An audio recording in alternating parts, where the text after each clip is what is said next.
Hola de nou, estimadíssims i estimadíssimes alumnes. En aquest primer vídeo introductori parlarem dels components de l'oració. I què treballarem exactament? Doncs bé, per començar, parlarem del subjecte i el predicat, que són els components bàsics de l'oració. Seguirem parlant de la identificació del subjecte gramatical, és a dir, de com distingim el subjecte del predicat, d'una manera fiable. Seguirem parlant de les oracions sense subjecte, les oracions impersonals. També parlarem de les classes de predicat. I, per acabar, parlarem de les classes de verbs predicatius que treballarem i que ens trobarem al llarg del curs. Seguim. Comencem pel subjecte i el predicat. Primer de tot, atenció. De definicions de subjecte en podem trobar moltes, i aquesta n'és una més. El subjecte és l'element del qual afirmem o neguem alguna cosa. Molt bé, ho podem veure en aquest exemple. Prometeu, fill dels titans, va robar el foc sagrat dels déus. Sabem que va robar és el verb. I quin és l'element del qual afirmem o neguem alguna cosa? Prometeu, fill dels titans, és el subjecte, i aquesta cosa que neguem o afirmem és que va robar el foc sagrat dels déus, que constitueix el predicat de l'oració. Fins aquí molt fàcil, oi? Ara, sempre ens serà tan senzill distingir el subjecte del predicat? Doncs no. I per això tenim l'ajuda d'una vella coneguda, si la recordeu del curs passat, la regla de la concordança. Com funcionava la regla de la concordança? Atenció! La regla de la concordança fa que el nucli del subjecte imposi el nombre, singular o plural, i la persona, primera, segona o tercera, el verb. Ho veurem amb aquest parell d'exemples. Llegim el primer. Les societats de l'època antiga creien en la màgia i en la superstició. Aquí tenim el verb, creien, sí? En tercera persona del plural. I llegim aquest segon exemple. La societat de l'època moderna no creu gaire en la màgia i la superstició. En aquest segon exemple tenim el verb en singular, també en tercera persona. I fixem-nos en els subjectes. En el primer cas, les societats de l'època antiga, i en el segon cas, la societat de l'època moderna. Veiem que subjecte i verb concorden. Tots dos estan, en el primer cas, en plural, tercera persona, i en el segon cas, en singular. En els dos casos, en tercera persona. Aquesta és la regla de la concordança. Sí? La regla de la concordança, en aquests dos exemples, ens permet decidir, clarament, d'una manera fiable, que el subjecte de l'oració és les societats de l'època antiga o la societat de l'època moderna, i no creien en la màgia i la superstició, o no creu gaire en la màgia i la superstició, que són els predicats, i per tant es mantenen invariables, sí? Tot i que el verb canviï de nombre. En aquests dos casos és molt senzill, però ara podem veure, atenció, un cas més complicat. Li agraden molt els esports d'aventura. Molt bé, quin és el subjecte d'aquesta oració? Si recordem aquella definició, el subjecte és l'element del qual el verb neguem o afirmem alguna cosa, amb el verb, podríem aventurar que és li. A ell li agraden molt els esports d'aventura. Ara, comprovem amb la regla de la concordança i canviem el nombre de li per els. A ells els agraden molt els esports d'aventura. Veiem que canviant aquest complement els, el verb no canvia, per tant no és el subjecte, no compleix la regla de la concordança. Ara canviarem de nombre aquest sintagma d'aquí, aquest d'aquí, els esports d'aventura.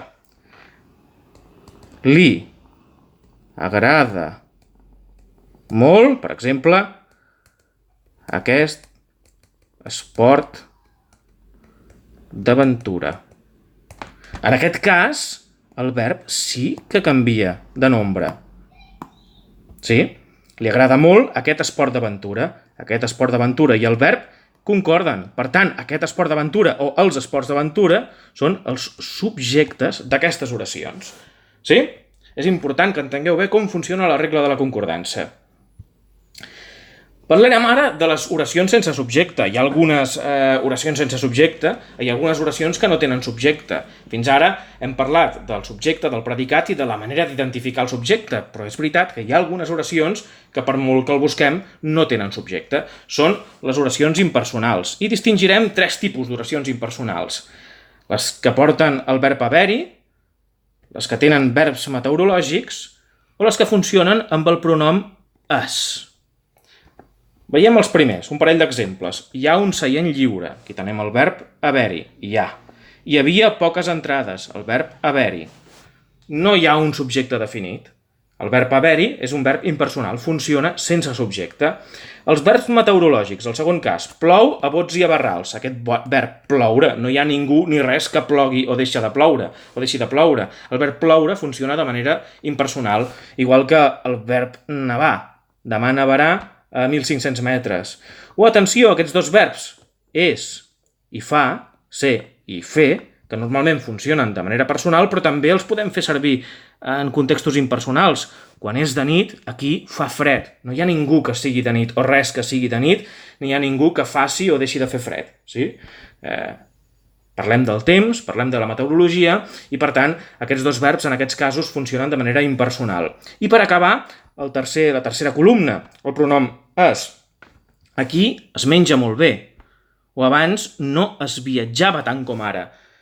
Estem parlant d'una manera general, sense parlar de cap subjecte, de ningú que mengi o deixi de menjar ni que viatgi. Jo puc dir, jo menjo molt bé en aquest restaurant. O puc dir, en forma impersonal, aquí es menja molt bé, de manera molt general, de manera impersonal. Recordem que tots els verbs impersonals es conjuguen en tercera persona. Això ens pot ajudar a distingir-los. I molta atenció per acabar amb aquest punt. No hem de confondre les oracions impersonals amb les oracions que presenten un subjecte el·líptic, és a dir, en les quals aquest subjecte està amagat però se sobreentén. Podem veure aquest exemple. El professor de català em té mania. M'ha suspès l'examen de manera injusta. En aquesta segona oració d'aquí, m'ha suspès l'examen de manera injusta, el subjecte és el professor de català, ell, que t'ha suspès l'examen de manera injusta, em sap greu. Molt bé, seguim. Ara parlarem de les classes de predicat. Distingirem 3 classes de predicat. El predicat verbal, que està conformat per un verb predicatiu, que són pràcticament tots, més complements. Ho veurem molt fàcil amb exemples. Prometeu robar el foc sagrat dels déus. Tenim un verb predicatiu i un complement. En aquest cas, un complement directe. Sí? El foc sagrat dels déus. Els mites s'assemblen a les llegendes. Assemblar-se, un verb predicatiu, i a les llegendes, que és un complement de règim verbal. Recordeu? Assemblar-se a és un verb de règim que sempre va vinculat, lligat a la preposició a, i que, per tant, exigeix un complement de règim verbal. Això ho vam veure el curs passat, i teniu un vídeo dedicat a aquesta qüestió. També ens trobarem amb els predicats nominals. Els predicats nominals estan formats per un verb copulatiu més un atribut. Verbs copulatius, recordem que són el verb ser, el verb estar i el verb semblar. Res més. Un parell d'exemples. Prometeu era un fill dels titans. Tenim el verb ser i un fill dels titans, que és un atribut. Zeus semblava especialment enutjat. Semblava i especialment enutjat un atribut. Sí? Són predicats nominals. I per acabar, els predicats de doble predicació, que estan formats per un verb predicatiu, com els del primer exemple, més un complement predicatiu. Amb un exemple ho veureu fàcil, també. Prometeu va trobar els déus irritats. Va trobar seria el verb, i irritats seria el complement predicatiu. Va trobar els déus, complement directe, i irritats, el verb predicatiu. Diem de doble predicació perquè, si us hi fixeu, i aquí ho veurem, en realitat és com si hi hagués dos predicats units. Un primer predicat, si el desglossem, en què diríem que Prometeu va trobar els déus, i un segon predicat en què diríem que els déus estaven irritats. Per això diem que és de doble predicació. De doble predicació és sempre que una oració conté o té un complement predicatiu. Seguim. Per acabar, parlarem de les classes de verbs predicatius. Sí, primer hem parlat del subjecte i del predicat, hem parlat dels tipus de predicat que ens podem trobar i ara parlem concretament dels verbs predicatius, dels tipus de verbs que ens podem trobar en un predicat predicatiu, en un predicat verbal. Bàsicament, 2 grans grups, els verbs transitius, que són els que exigeixen un complement directe, i els verbs intransitius que no exigeixen complement directe. Ho veurem amb exemples, també. De verbs transitius. He llegit un llibre molt interessant. He llegit seria un verb transitiu i un llibre molt interessant, un complement directe, l'objecte. Regalaran un verb transitiu, i un viatge, el guanyador, un viatge seria un complement directe. El guanyador, recordem que seria un complement indirecte. Però aquí el que ens interessa és el complement directe.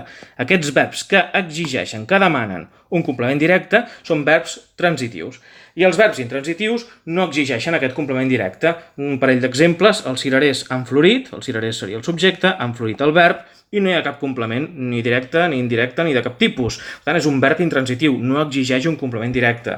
Les criatures ploraven, les criatures subjecte, ploraven verb, és el predicat, i no hi ha complements de cap tipus. Per tant, també és un verb intransitiu.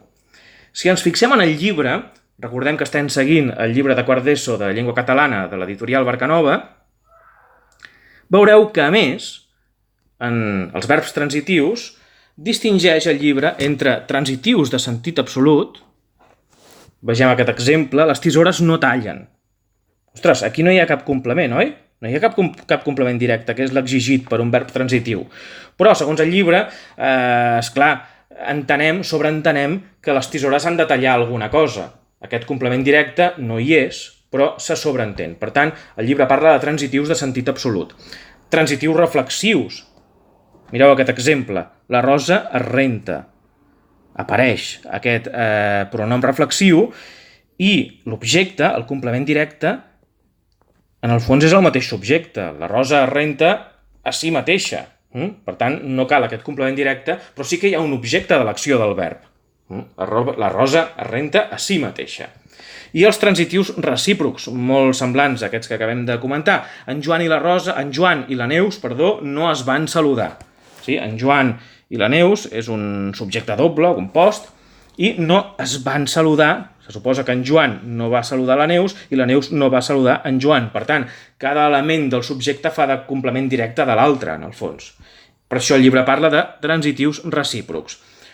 Si sabeu distingir o sabeu identificar aquelles oracions o aquells verbs que sí que porten un complement directe obligatori, ja n'hi ha prou. Ara, no està de més tenir aquesta informació. I, en el cas dels verbs intransitius, el llibre distingeix els intransitius purs, com aquest que hem vist en l'exemple anterior. Els cirerers han florit, cap mena de complement. Un subjecte, els cirerers, i un verb, han florit, que és el predicat sencer.